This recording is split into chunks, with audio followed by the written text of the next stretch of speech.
Hey, welcome to today's cyber analysis. Today we're going to be looking at very interesting news that has been happening across the world of cybersecurity in the past few days.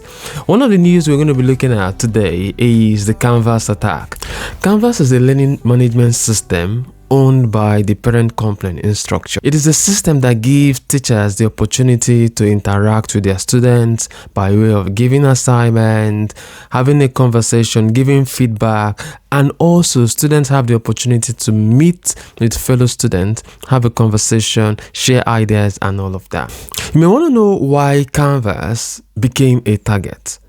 Canvas hosts over 30 million students across several universities and high schools. The hacking organization Shiny Hunters got into the system and stole very sensitive data of students and of teachers. This kept Instructure in a very tight corner. Now, according to Instructure, they said that this attack happened on the 29th of April. And they were trying to sort this problem when the threat actor struck again. Now, the anger of the hacking group was that instead of Instructure to come back to them and ask them how to go about resolving this issue and probably pay the ransom that they are asking for, they went ahead to do some patches. Now, patch in cybersecurity is when an organization tries to fix a problem, okay, a vulnerability, an issue with their software or their digital system. Now, instead of Instructure to get back to Shiny Hunters, they went ahead to do some patches, and this got them angry and they decided to strike again. On May 7th, Instructure announced that they have been struck again by the same threat actor. Now, this time they used another vulnerability in the Canvas learning system. This made Instructure shut down their services for a while.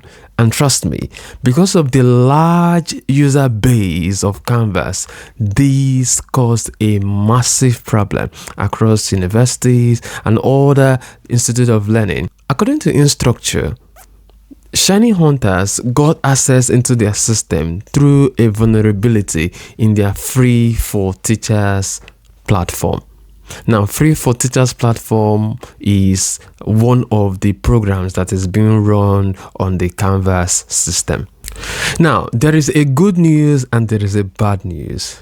The good news is Canvas is now up and running. According to Instructure, they've been able to mitigate the threat and they are back live. The bad news is that Instructure is reported to have paid the ransom that Shiny Hunters had demanded of them. Now, this is my opinion here.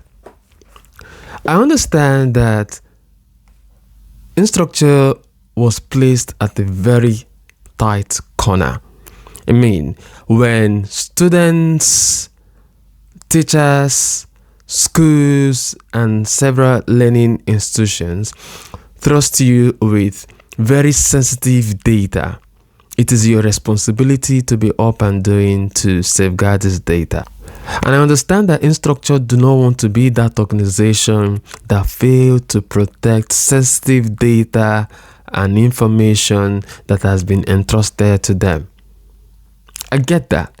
In fact, what worries me, and I see that from the Instructure move, is that they've seen that it is very bad for sensitive data of very young people to be out there being exploited in the wild. That is very clear. I mean, I understand that. But my concern is you can never trust a threat actor. The fact that you've paid the ransom don't get them off your back.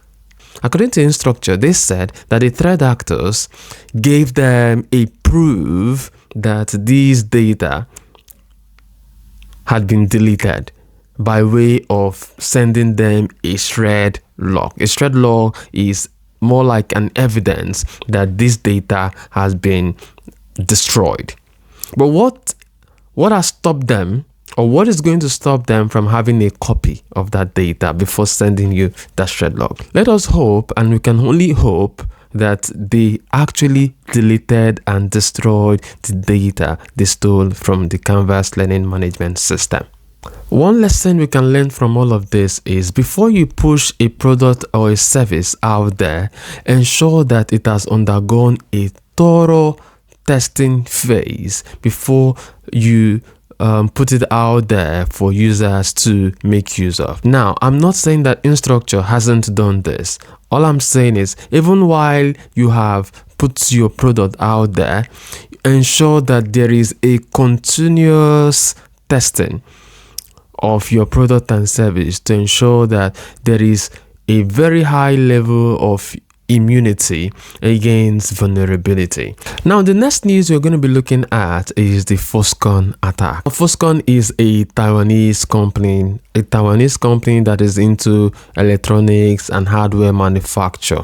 Why this news is gaining so much momentum is because they offer services to big companies like Apple, Google, Nvidia, and Intel, and so much others. This attack was carried out by a hacking group called Nitrogen. Now, I don't know why they call themselves Nitrogen, because before now we know that nitrogen is one of the chemical elements. Nitrogen is known for double extortion model. What does that mean? It means that they steal your data and they encrypt your files. The thing is, when they steal your data, they don't just wait for you to pay them before they have it released back to you or destroy them, like in the case of Shining Hunters and Canvas. They steal your data and they encrypt them, making it difficult or impossible for you to use them, unless they give you the key to unlock this file to make them usable again. You may want to ask, how does the attack on Foxconn affect you and I? The thing is, if you look at all the companies that Foxconn produces one or two things for, Google, Nvidia, Apple, Intel, these are companies that produces products that we ourselves use. Now, if this company, Foxconn, produces hardware for these companies that we buy from, it means that we have a stake in this problem, and we need to see that problems like this do not reoccur. Let me paint a little picture of what a continuous attack on companies like Foxconn will do to you and I. When an attack is being carried out on hardware companies like this that provide services, or rather produces hardware for companies that we eventually buy from, it means that these threat actors could have access to documentations, diagram, product maps, product diagram, product procedures, and all of that. And these can lead to the influx of counterfeit products in the market. Unlike Instructure, Foxconn didn't go in depth to tell us how Nitrogen got into their system. They've only come out to say that they are mitigating the attack and they are gradually resuming operation in full scale. The lesson we are going to learn from this is no one single organization can handle its production from the start to the finish without having to outsource one stage or the other to a company outside that does something better than them, or does that particular stage of production better than them. And it is for this reason that every company should pay very close attention to the security architecture of the companies they are outsourcing production to.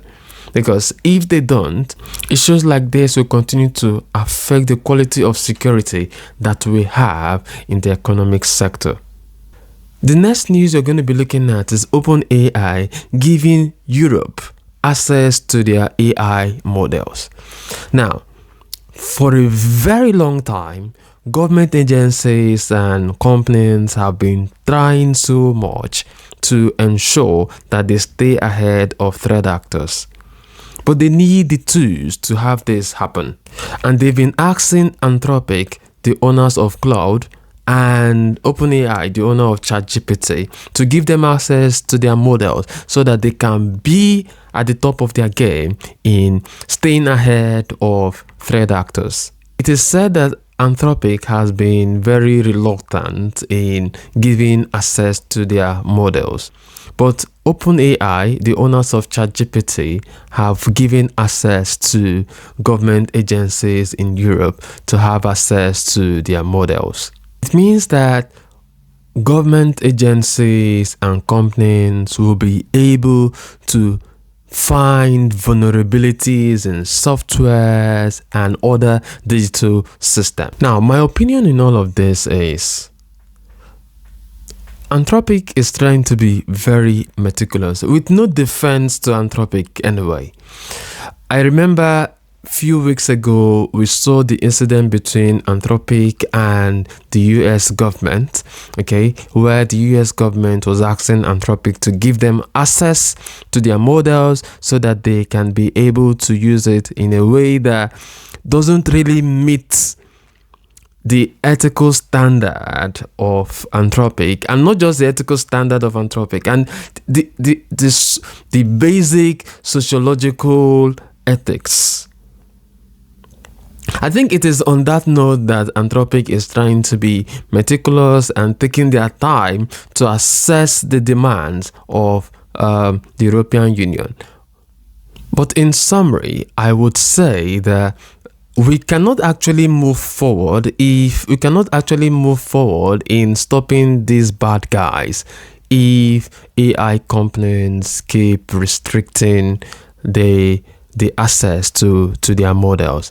But on the other hand, government institutions should also ensure to keep up to the ethical standards when this access is given to them. We've seen cases in the past where government misused digital and technological capacities against the people who voted them in and against their opponent.